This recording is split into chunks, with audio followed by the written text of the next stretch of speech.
Eu precisei de um tempo para amadurecer o entendimento, para reconhecer o que de fato significa a igreja. A Jaque está até com uma camisa aqui, que nós fizemos no aniversário de 2 anos. Foi, Arnaldo? Foi no batismo dos meninos, né? Mas vai completar 2 anos isso, né? Vamos completar, né? Uma igreja em minha vida. É inclusive o tema das transmissões que a gente faz. A igreja não é um apêndice da tua vida. A tua vida deve estar afirmada no que a igreja significa. Tá? Agora, o que a igreja significa? Eu vou repetir, eu precisei de um tempo para conseguir entender isso, embora, assim como o apóstolo Eliseu e boa parte de vocês aqui, desde pequeninos frequentando a igreja. No nosso caso, né, apóstolo? A altura não mudou muito, né? Mas desde muito novos frequentando a igreja. É o famoso nascido e criado no Evangelho. Todo mundo conhece essa expressão. Mas eu precisei de um tempo para conseguir entender isso. Entre idas e vindas. E experiências boas e experiências ruins. Tá bom? O versículo, tema do aniversário 29 anos da comunidade, que a pastora Eunilma, inclusive, fez a referência, que é Mateus 5,16, não é um tema só para a comunidade no Jardim Carioca, mas é um tema para todo aquele que entende o desafio de ser igreja em nossos dias.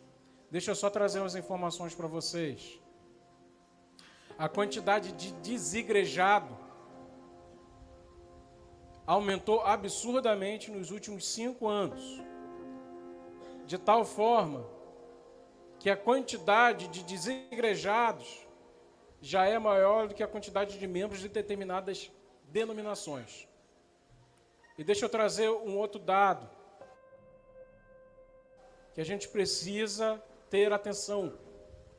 O maior percentual na faixa etária dessas pessoas que hoje são desigrejadas, aquelas que um dia fizeram parte da igreja e agora não mais, a maior parcela são adolescentes e jovens. Parece estar havendo uma desconexão. Há uma ruptura na geração, as gerações elas não têm dialogado como antes, não há mais tanto diálogo quanto antes, tá? E nessa faixa etária há uma certa desconexão. E a gente vê isso na experiência das nossas igrejas.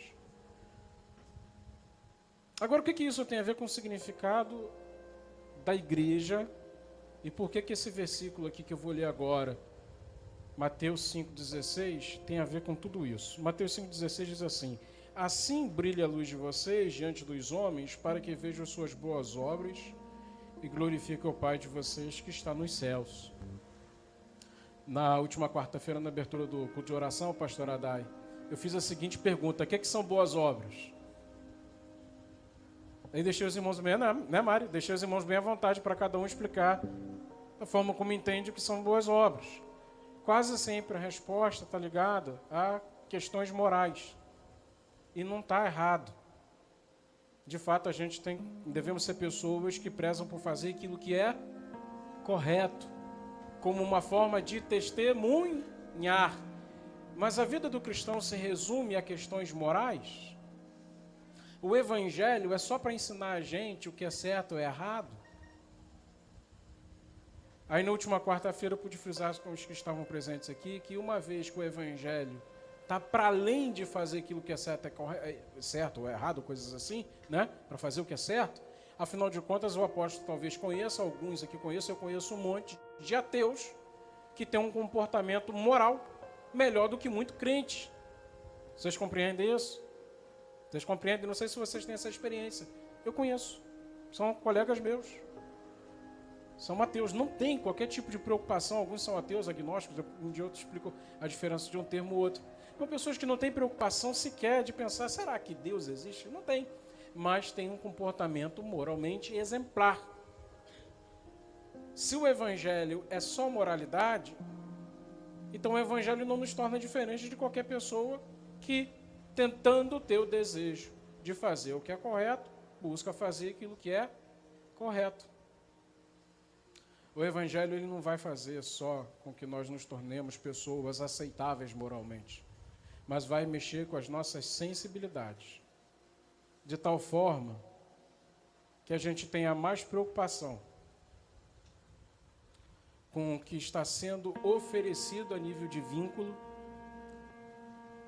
do que seguir a letra fria que pode matar, como o apóstolo Paulo mesmo disse. O Espírito vivifica, em contraposição à letra fria que mata. O que tem a ver esse texto aqui que nós lemos agora? Olha só que interessante. Jesus fala que a nossa luz deve brilhar para que então os homens vejam as nossas boas obras, e nós entendemos que não é só fazer o que é correto, e que elas glorifiquem ao Pai de vocês. Às vezes as nossas igrejas podem, na boa intenção, na sinceridade, refletir um Deus muito distante da imagem de um Deus que é Pai. Porque antes de Deus ser Criador, Ele é Deus Pai. Vocês não concordam comigo? Né? Deus estava lá sozinho, né? Na eternidade. Estava lá sozinho na eternidade. Aí no tédio, aí para aliviar o tédio, ele foi criar os anjos, mas aí achou os bichinhos muito sem sal. Aí falou assim, vou criar os humanos, que é uma raça mais complicada, e aí vai deixar a coisa mais animada. Né? É assim que a coisa aconteceu? Não. Porque na eternidade era Pai, Filho e Espírito Santo. Então, antes de Deus ser Criador, Ele é Pai. O que nós precisamos, de fato, revelar para essa geração, que tem criado até uma aversão à igreja, é um Deus que é Pai. Porque o vínculo antecede o correto e o errado. Né?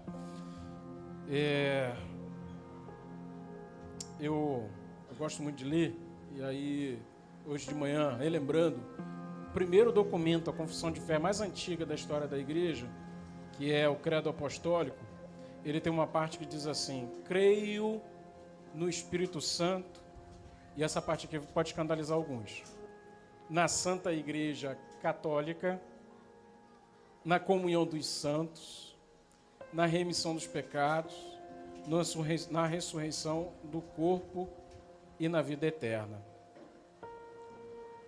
Isso aqui não foi escrito por católicos, tá? Foi escrito por cristãos, primeiro século, para resumir aquilo que eles acreditavam. É interessante que ele começa dizendo assim, creio no Espírito Santo e na igreja. Não que a igreja seja alvo da nossa fé, a gente depositar a fé na igreja, mas entender que a igreja é decorrência da ação do Espírito Santo naquele que nós cremos. Sabe? Então, de certa forma, sim, eu creio na igreja.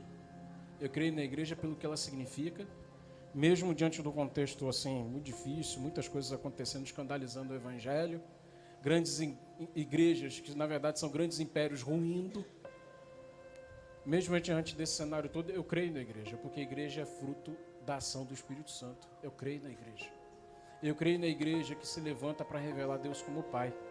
Eu creio na igreja que é um grande local para acolher e cuidar. Naquela placa está ali, escrito o seguinte, chamou até a atenção da irmã Lia. Nessa semana, a irmã Lia ainda não tinha lido. Né? A irmã Lia está por aí? Está aí, né, irmã Lia?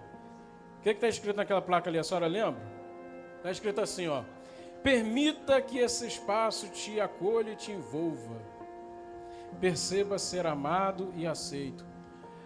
Irmãos, queridos irmãos, visitantes estão aqui, amigos, nós temos uma aliança de igrejas e há um compromisso muito grande da parte do Espírito Santo para fazer com que todos aqueles que estão sensíveis à sua voz sejam essas pessoas que estão prontas a acolher e cuidar, para revelar Deus como Pai, porque a igreja deve ser uma grande mesa na qual os filhos do Pai Celeste se sentam à volta.